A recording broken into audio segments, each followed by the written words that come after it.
and I kept running to get to the police. And that's when Anthony Huber strikes me with the skateboard as I'm running before I'm on the ground for the first time. And then I'm hit with a rock by somebody in a white tank top. And that's how I end up on the ground. And I have 4 people around me from what I remember. And I move my firearm in their direction, and they back off with their hands up so I don't shoot them. 2 shot. It's getting smarter.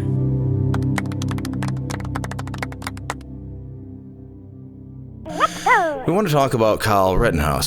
His first interview just happened with Tucker Carlson. We're going to take a look at that. Tell me, Kyle, how you wound up in Kenosha that day. Well, it actually started on August 24th. I was working my job as a lifeguard at the Recplex in Kenosha County. Whoa, he worked as a lifeguard in Kenosha. You never knew that, did you? And then the riots were still going on, and a curfew was implied. So I went to Dominic Black's house, and I stayed the night over there and saw the videos of the riots and the arson going on. What'd you think of it? It was upsetting because Kenosha is my community, and I just was upset seeing my community up in flames. Yeah, I bet you were. Randy Quaid says, Kyle was defending himself. He's a good kid. We say the night, I say the night, August 24th. We wake up in the morning and we're talking. We're like, let's go help our community. Let's go see what we can do. And we ended up at Ruther Central High School where we were cleaning graffiti. Guy cleans graffiti. And you know, when you look at this guy and what he's done in here, the way he talks and acts, this may sound silly, but it almost makes you think he's kind of like an older version of one of the Flanders kids. I mean, think about it. He's cleaning graffiti. He puts out fires. He wants to be a nurse in his future, and he's also a lifeguard in Kenosha.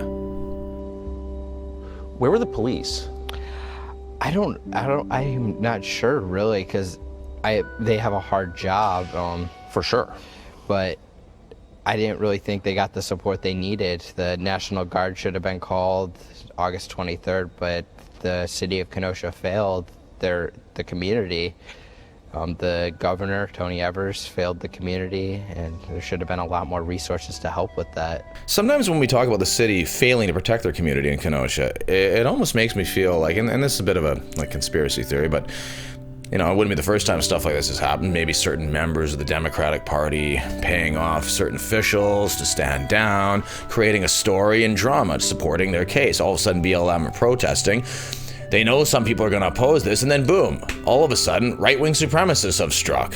They didn't know exactly how it would go, but one way or another, it was like a win-win for some of these people. They're going to generate a bunch of votes, a bunch of controversy. They've got all these protesters in the good name right now, standing for BLM. You've been criticized for carrying a firearm into the scene, but it's obvious from the tape that a lot of people, you were not the only one with a firearm. There were rioters with firearms. Was that obvious to you? Yes.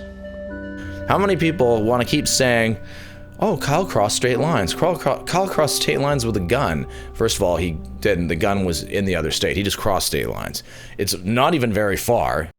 As we know, he works in Kenosha. We stated that earlier.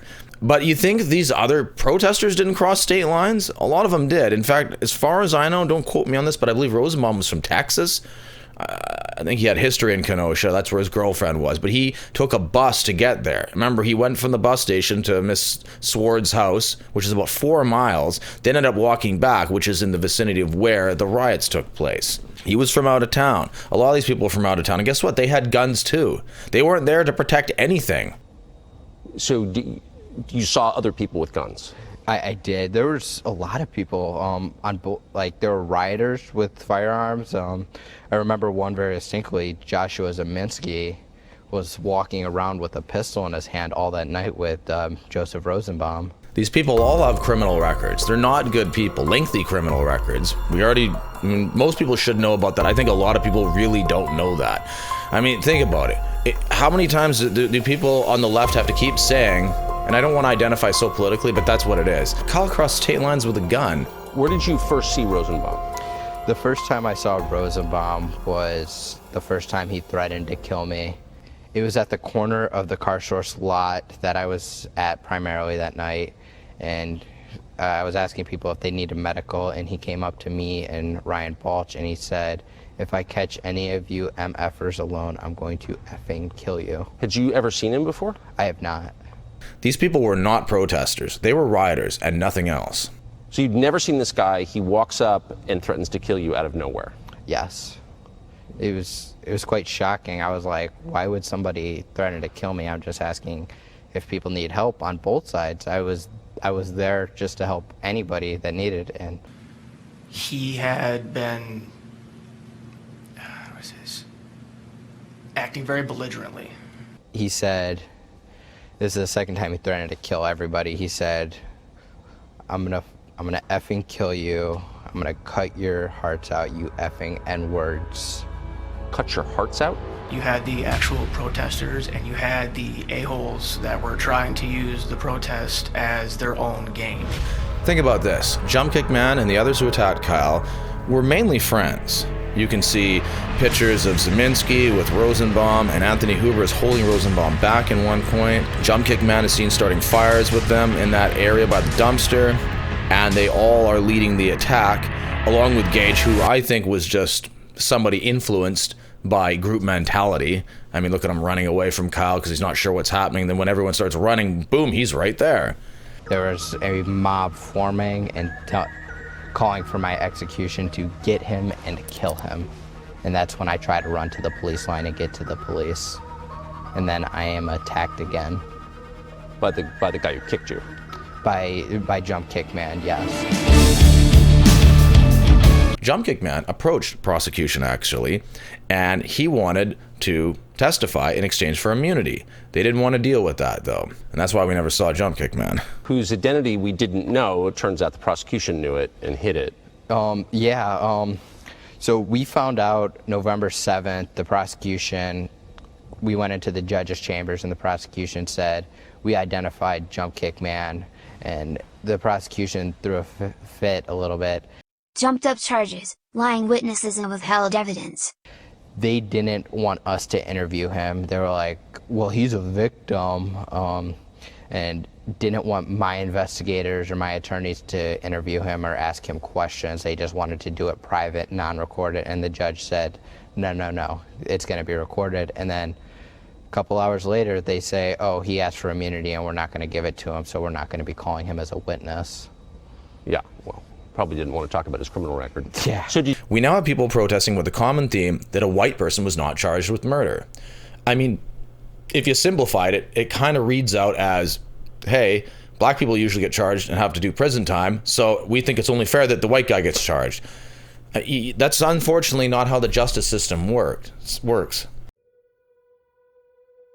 For many, the verdict is an outrage and a brazen miscarriage of justice.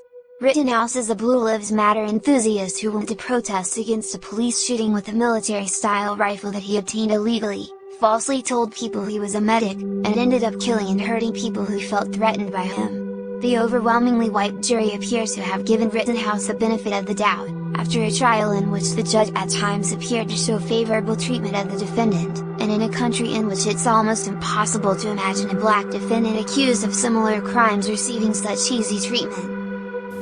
I just want the city of Kenosha to understand, KPD to understand, that nobody here is ever going to stop.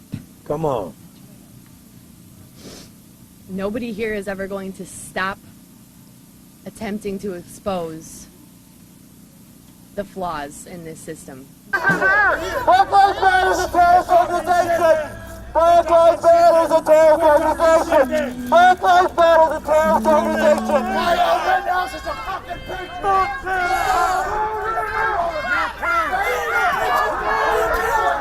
And I kept running to get to the police, and that's when Anthony Huber strikes me with the skateboard as I'm running before I'm on the ground for the first time, and then I'm hit with a rock by somebody in a white tank top, and that's how I end up on the ground. And I have 4 people around me from what I remember, and I move my firearm in their direction and they back off with their hands up so I don't shoot them, and then Jump Kick Man keeps coming, and that's when I fire 2 shots at Jump Kick Man.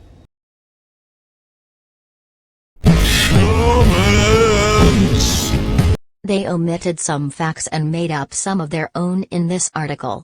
I'm sorry for their pain but not sorry for him. Then what happens?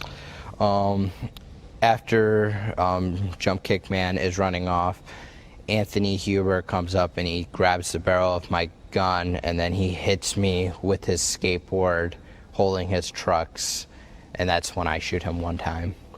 I think a lot of people who are against Kyle have not taken the time to hear him speak. They have not taken the time to look into the criminal history of the victims. And they have not taken the time, their precious time, to actually look at the video evidence and the truth. That's all I have to say.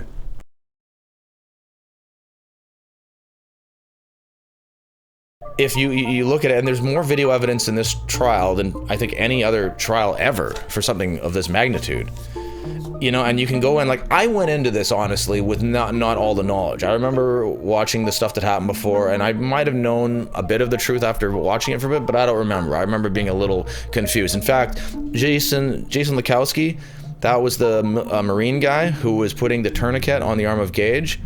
He was actually asked by several people. They thought he was Kyle because they were both wearing similar green clothing and had the AR-15, right? Yeah, Jason was misidentified as Kyle, and there was some confusion about that. I remember when I first watched the video, I thought, hey, is that the guy that did the shooting or whatever, that other guy? You know, I mean, Kyle, I didn't know. I even thought they were the same guy, but I looked at him and I was like, he sounds different. He looks different. The other guy's got like a baby face. So yeah, I get it. So it's interesting how people can, you know, all these misinterpretations when they don't actually look at it. Because as I looked at it, guess what? I learned things. I learned who was really innocent, and you can see it there. I mean, it is what it is, no matter whether you like it or not.